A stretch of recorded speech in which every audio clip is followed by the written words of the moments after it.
Evening, Jan. Nice to see you. How are you? Yes, good evening, Matt. Yes, no, thank you very much. I'm fine, thank you. Thanks very much. And are you and Anne surviving lockdown and isolation? Yes, we are. We're actually surviving quite splendidly. We would call it splendid isolation because, as you know, we live here at Silverhurst on the campus, and at least we're able to, go and walk on the fields and take our dogs for a walk and that kind of thing. So, yes, we are surviving very well, but I think both of us are looking forward to getting back to work. Yeah, a lot of wide open space to take the dogs along the Thomson. Absolutely, and down to the JK and around to the vineyard, and really, it's an ideal place to be. If you're going to be in lockdown somewhere, then this is the place to be. What better place than Weinberg? Yeah. Yeah, for sure. Jan, thanks for taking some time out just to chat to me. As I said, I thought it'd be a good idea for us to schedule a catch-up and to just bring some of the old boys up to speed with how the school and the boys have been coping over the last few weeks. There's been a lot of uncertainty over how the running of schools is going to be handled. I wonder if you could just catch us up in brief, what the school's been up to over the last few weeks in lockdown. Yes, well, thanks, Matt. Yeah, well, obviously what happened is when the schools closed at the end of last term, it wasn't going to be a lockdown. It was just going to be an extended, holiday period, and that's what we prepared for at the time. But we were aware of the fact that possibly the closure of schools would be extended. We never thought it would be actually a lockdown at that point. So we did ask our staff to prepare lessons and activities for the boys to get going with in case of an extended closure. And yes, so basically we were prepared for that up to a point, and at the moment we are still in that phase. The teachers gave the boys work to do up to a point. I think that was the 14th, the Monday, the 14th. And then after that, we have now gone into a teaching mode. And actually the teachers are now actively teaching, actually delivering lessons online, teaching new content, which is now taken us, to this extended lockdown period. But I think they've all been coping very well. We've been surprised how well the teachers have adapted to using technology and the remote learning. We've got some technological dinosaurs, as you have in every organization, and even those people have taken very, very well to the new sort of format of teaching. Maybe just on that note, I know that you've been using Microsoft Teams to stay in contact with staff over the period. I think a lot of people are having to make temporary plans and using technology to stay in contact. You mentioned that some of the tutor groups are staying in contact on WhatsApp. What sort of tools are you finding that you guys are using to stay in contact over this period? Yes, Matt. So there are basically two areas, there are two ways in which we are maintaining contact with the boys. First of all, it's obviously the delivering of teaching content, which goes through the subject teachers, and that is the teaching aspect. But the wellness aspect of teaching and of education in general, and also the pastoral side, is very, very important. And that has been the responsibility of the house heads and the tutors. So we've been basically contacting the boys on two fronts. First of all, from the tutors side, which is the pastoral side, to find out how the boys are doing, how they're coping, who's having problems with connectivity, who's having problems, emotional problems. Being in isolation in a flat somewhere is sometimes quite tough for a teenage boy. So that's been the role of the tutors, and obviously they've been feeding back whatever they've been picking up, and then our learning support center or our counseling center have been picking up any boys that need some form of counseling. And then obviously for the delivery of content, it's been the subject teacher. The platforms we've been using have been, mostly Teams. Some people have been using Google Classroom. We were very fortunate that our learning platform Moodle is 0 rated as far as data is concerned. So that has also been a very popular way of contacting the boys and delivering the lessons. But as far as the tutors are concerned, they have predominantly been using WhatsApp. Okay. And then are the tutor groups, are they sort of meeting weekly, monthly, trying to sort of stay in contact? Yes, well, we've asked every tutor to be in touch with every single student in their tutor group at least once a week. Okay. So we started off when we started, with the extended lockdown. When we started off with that, we asked all the teachers to get hold of all the boys within the first 2 days after we started with that process, and then subsequent to that, we've been asking the tutors to remain in touch with the boys at least once a week, and obviously for those who are struggling either to deliver work or are struggling emotionally on a daily basis. Yeah, okay, well, it's good to hear that the tutors are able to stay in contact, and I know that obviously the pastoral system has been very successful for Wynberg over the past few years since its introduction. So yes, and Matt, all the houses are basically having a house meeting from the staff point of view every week. So they would have a virtual house meeting, mainly done on Teams. I think all our meetings are done on Teams, and they would then discuss in those particular meetings boys that they are concerned about, or boys that they are struggling to get hold of, or whatever the situation is. So I think the pastoral side is being really well covered, and we've received a lot of very, very positive response from parents about the trouble that those teachers are taking to remain in touch with the boys.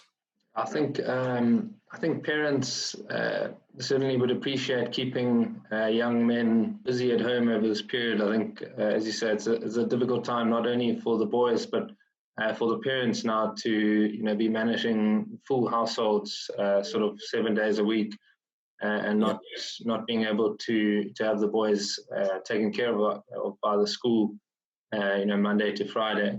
Matt, also from the parents' point of view, there's also many of the parents who have had to take salary cuts, who've been retrenched, and there are all those concerns within the family environment. So I think we have to understand that many of the family situations are actually quite tense. Yeah, it's a very tough time. So it's a very tough time for families, yes. Yeah.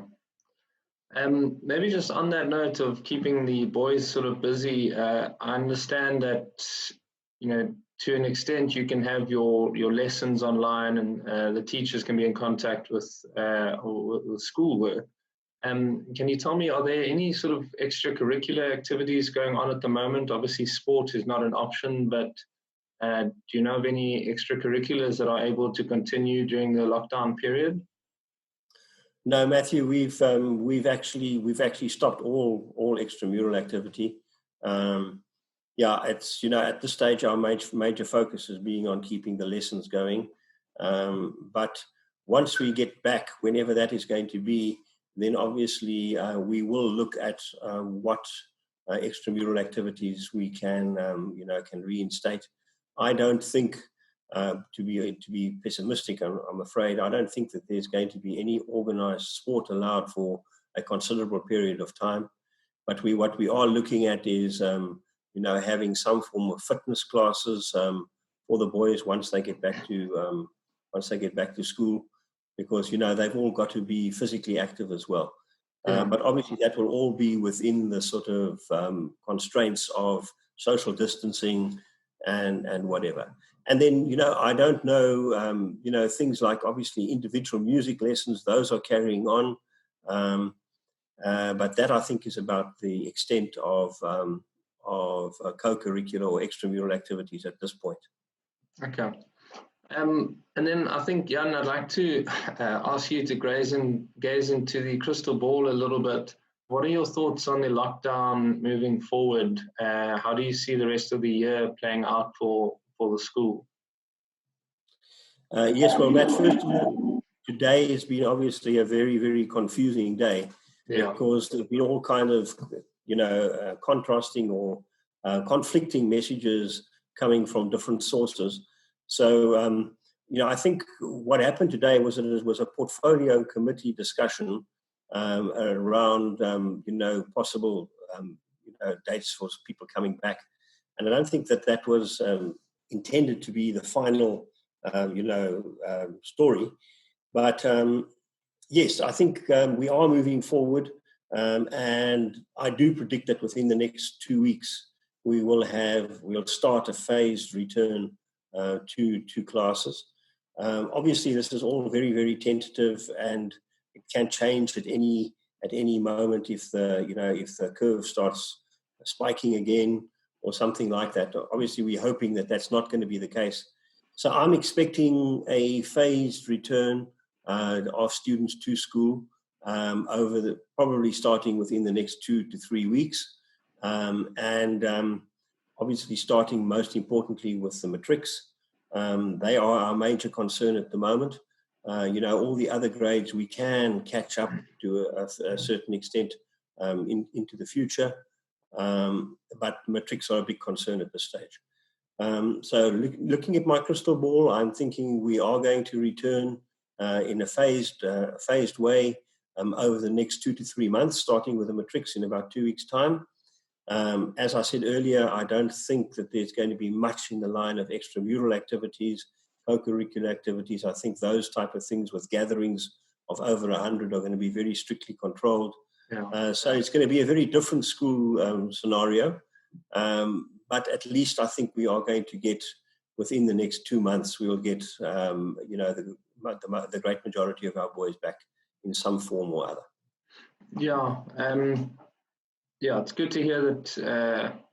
On my listening of your views, it sounds positive over the next little while. You and I chatted over the weekend, and we discussed how the schools are, problematic from a disease infection prevention point of view, because you have a congregation of 800 or 900 boys in relatively confined spaces, and then going home to potentially 800 or 900 families. And so from a sort of disease mitigation point of view, schools are very problematic. And then you made the point that, and I think rightly so, that at the same time, schools have the sort of potential to unlock a lot of economic value, because parents, especially single parents, can't return to work if their boys are still at home. Have you been in contact with parents over the last few weeks as to what the new sort of phased outlook looks like? To be honest, Matthew, I've been in touch with quite a number of parents on various issues. And I must say that, that scenario that you talked about of single parents having to look after, heaven forbid, two or three children of different ages and not earning themselves is obviously a very, very scary situation for a family to find themselves in. So, it is incredibly complex getting school back in a phased way, because, what does a parent do if they've got 3 children and 1 can go to school and 2 can't, and they have to go to work? So there are a whole lot of different, complex situations that we're going to have to take into consideration. And I think that's why the education department has actually been hesitating to make a decisive announcement, because I think the knock-on effects are so complex that it's going to require the wisdom of Solomon to actually try and unravel the whole lot. So, if need be, we would be able to, look after boys or give them lessons if their parents cannot look after them. That's a scenario that we would be able to accommodate at Wynberg in a limited way. And And my feeling is that I don't think we're going to be able to. We won't get away with not doing that. But maybe in phase 4, in level 4, we'll still be okay. But once we start getting to level 3, and more people are allowed to go back to work, the situation is going to become increasingly complex. Yeah. I mean, obviously, you guys have on the subject of boys returning to school. You've obviously discussed and planned, and I've seen a few emails flying around about the social distancing and sort of disinfectants, the measures that you're going to have to implement at the school in the immediate term, the short term. As we see the virus dissipating throughout the population. Can you tell me at all about some of the measures that you are going to be implementing?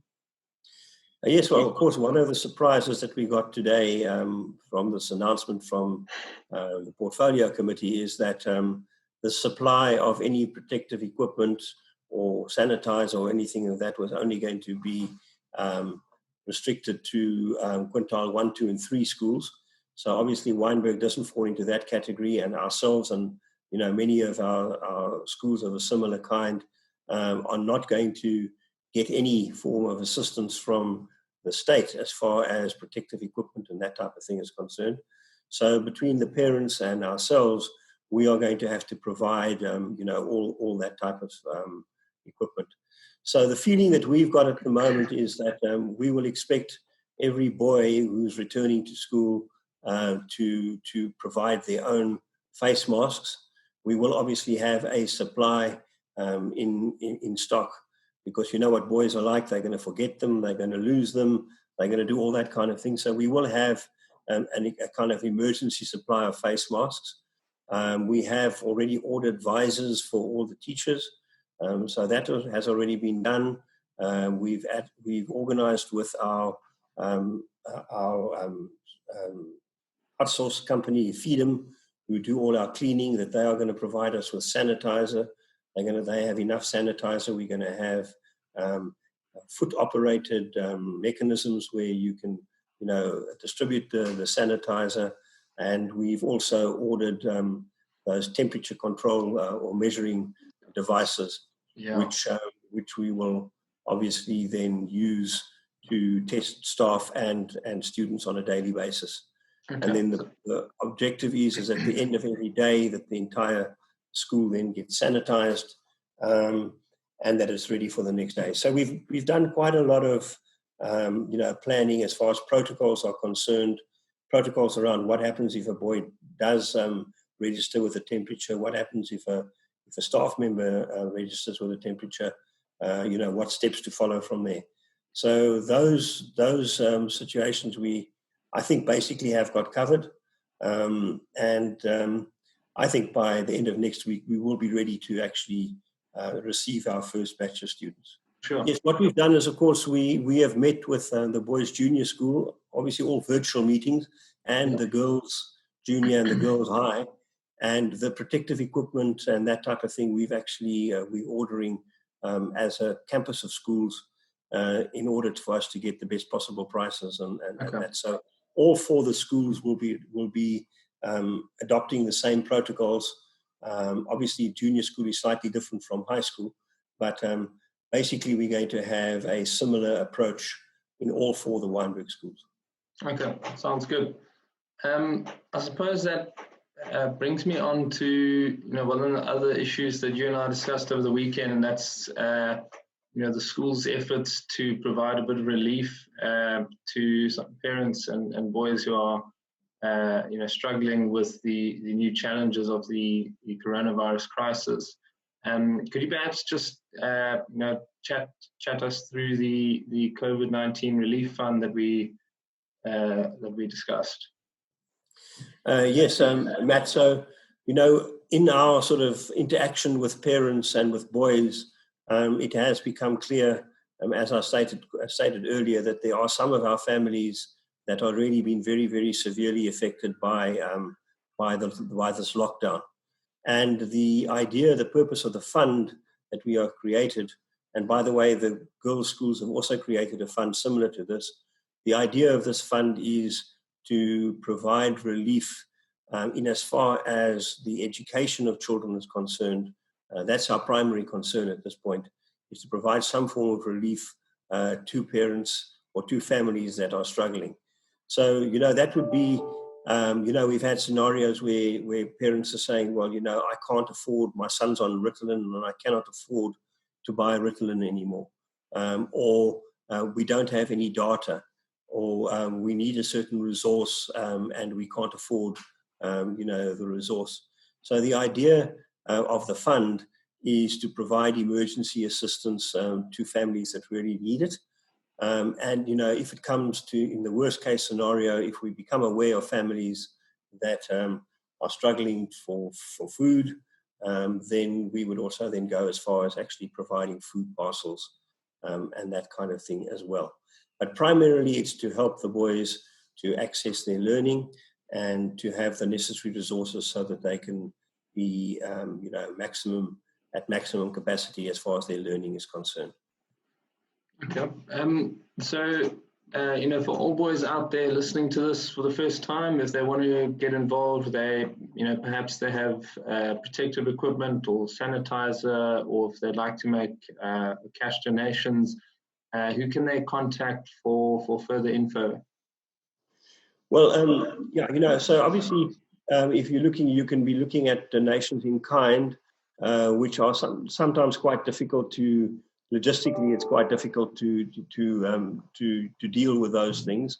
But if there are people who have got some form of relief to offer in whatever form, then I think the best would be is if they can contact me directly, just on my email address, jdewaal@wbhs.org.za. Okay. But if they're interested in donating cash or to the relief fund, the details are on the Wynberg Boys High School website, and they're also on the Wynberg Boys High School Facebook pages. Or they can also contact me on the email address that I mentioned earlier, and I'll point them in the right direction. Okay, I think we'll provide a link to an email address and some details to the newsletter that this video is attached to.